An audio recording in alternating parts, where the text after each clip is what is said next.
Hello বন্ধুরা, বিধায়কনাথ বাপ্পা চ্যানেলে আপনাদেরকে স্বাগত।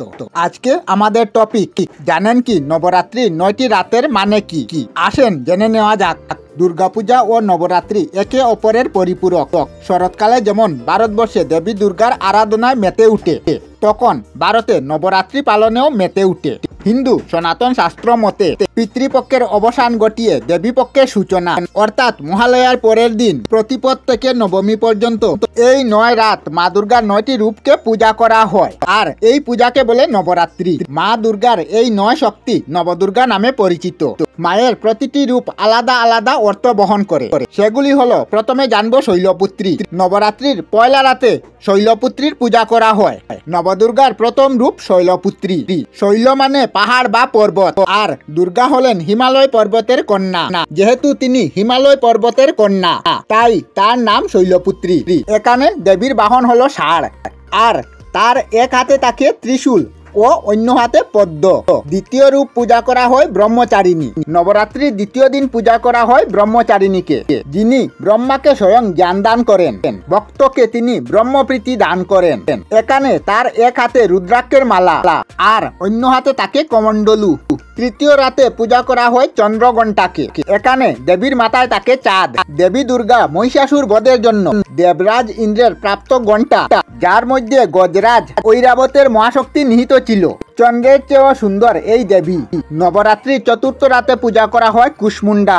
কথিত আছে দেবী তার রূপে বিশ্ব ব্রহ্মাণ্ড মহাবিশ্ব সৃষ্টি করেছিলেন, তাই তিনি মহাবিশ্বের সৃষ্টা হিসাবে পূজিত হন। নবরাত্রির পঞ্চম রাতে পূজা করা হয় স্কন্দ মাতাকে, যেখানে কার্তিকের আর এক নাম স্কন্দ, আর দেবী হলেন দেব সেনাপতি স্কন্দ বা কার্তিকের মাতা।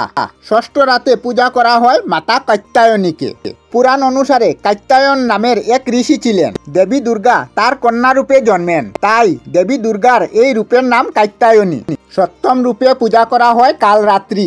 অনন্ত মহা আকাশে নিত্যরত কালভৈরবীর দেহ থেকে আবির্ভূতা এই দেবী যুগনিদ্রা বা মহাকালী কালরাত্রি নামে পরিচিত। তার গায়ের রং কৃষ্ণবর্ণা। তিনি এলোকেশী, তার গলায় বজ্রের মালা দুলে। তিনি ত্রিনয়নী, তার নিঃশ্বাসে ভয়ঙ্কর অগ্নিশিখা নির্গত হয়।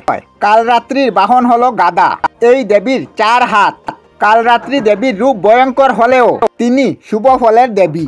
কালরাত্রির উপাসনা করলে ভূত প্রেত বাধা বিপত্তি পালিয়ে যায়। নবরাত্রির অষ্টম রাতে পূজা করা হয় মহাগৌরীর। তিনি সন্তান বাৎসল্যা, শিব সুহাগিনী, বিদ্যুৎ বর্ণা মা দুর্গার প্রসন্ন মূর্তি। বিশ্বাস করা হয় নবরাত্রির অষ্টম রাতে তার পূজা করলে সমস্ত পাপ ধুয়ে যায়। মহাগৌরী সাদা রঙের পোশাকে সজ্জিত থাকেন। এই দেবীর বাহন হলো ষাঁড়। নবরাত্রি শেষ বা অন্তিম রাতে পূজা করা হয় সিদ্ধিদাত্রীকে। অপরূপ লাবণ্যময়ী চতুর্ভুজা ত্রিনয়নী সূর্যের মতো সজ্জিতা যুগমায়া মহেশ্বরী, ইনি সকল কাজে সিদ্ধি প্রদান করেন। নবরাত্রি মূলত শক্তির আরাধনা। নবরাত্রির পরের দিন বিজয়া দশমীর সাথে সাথে এই শক্তির পূজা সমর্পণ হয়। আমরা আমাদের চ্যানেলে সব ধরনের ভিডিও আপলোড করি, যেমন ব্লগ, নিউজ, কুকিং ভিডিও, ধার্মিক আলোচনা ইত্যাদি। যদি আপনারা এই ধরনের ভিডিও দেখতে পছন্দ করেন, তাহলে এই চ্যানেলটি নিশ্চয়ই সাবস্ক্রাইব করবেন। আমি আপনাদের সাথে বিধায়কনাথ আজকের মতো বিদায় নিলাম। আর ভিডিওটি ভালো লাগে লাইক, শেয়ার ও কমেন্ট করবেন। ভিডিওটি সম্পূর্ণ দেখার জন্য অশেষ ধন্যবাদ।